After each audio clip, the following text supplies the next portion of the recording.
An initiative first introduced by the previous PPPC administration, the cash grant for school children was immediately cancelled by the APNU-AFC coalition upon their assumption to office in 2015.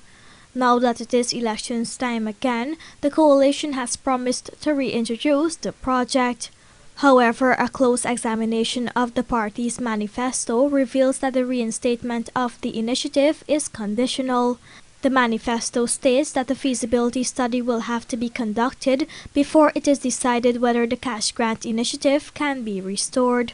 In fact, this applies to all of the promises of conditional cash transfers, including grants for single parents and the elderly. In a radio interview today, opposition leader Barrett Jagdeo called out the government for being duplicitous. There's a big talk about cash grants. You know, APNU was opposed to it, then they were for it, then they oppose it. And so 2 weeks ago, I saw, after we promised that we would return the school cash grant, which was $10,000, and then increase it to $50,000 over the next term.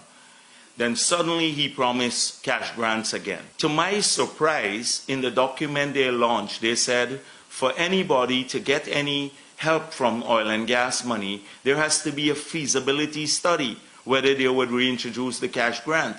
And now they did not do a feasibility study when they increased the salaries of ministers and their perks like medical care abroad and all of those things. But for children, they now have to do a feasibility study to decide whether they get more oil money.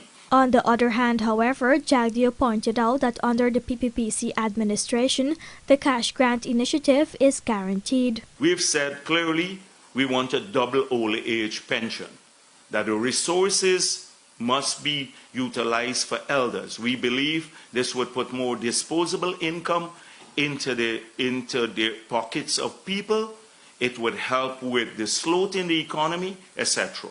We intend to return free water to the pensioners that they took away. We intend to return subsidized electricity to the pensioners that they took away.